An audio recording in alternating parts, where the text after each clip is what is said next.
La guerre de la banane. C'est un conflit armé qui opposa les Kwélé, un peuple de la Haute-Ivindo au nord et du Gabon et l'armée coloniale française. Ce conflit dura 3 ans et prit fin par l'extermination du peuple Kwélé. Les faits. En août 1909, un milicien français avait coupé un régime de bananes et attrapé un coq à l'absence du propriétaire au nom de Ndambé. De retour des champs, ce dernier n'ayant pas apprécié le rapt de ses biens, réunit quelques guerriers initiés au Meji ou l'art du combat qui est un rite secret qui les rendait invisibles et vifs comme un éclair.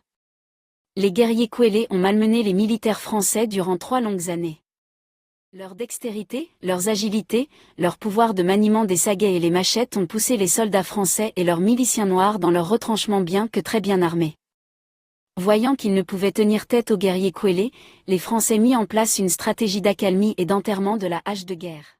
En septembre 1911, le poste militaire français de Makokou, chef-lieu actuel de la province, proposa un banquet arrosé de boissons et d'aliments qui fut mélangé à des somnifères.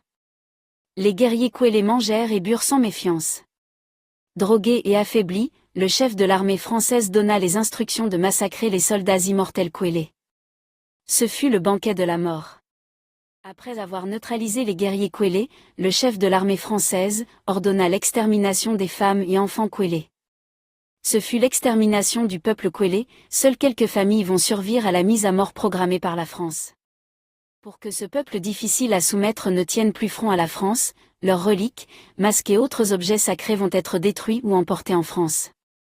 À l'aube des indépendances, de ce qui va être du Gabon indépendant, il va être demandé aux dirigeants qui étaient sous le jouxte de la France, de ne point développer cette région, ni école, ni infrastructure dans les zones habitées par les Kwélé. Les Kwélé ne devraient pas également occuper les postes politiques d'importance, ce qui est toujours respecté par les présidents successifs du Gabon.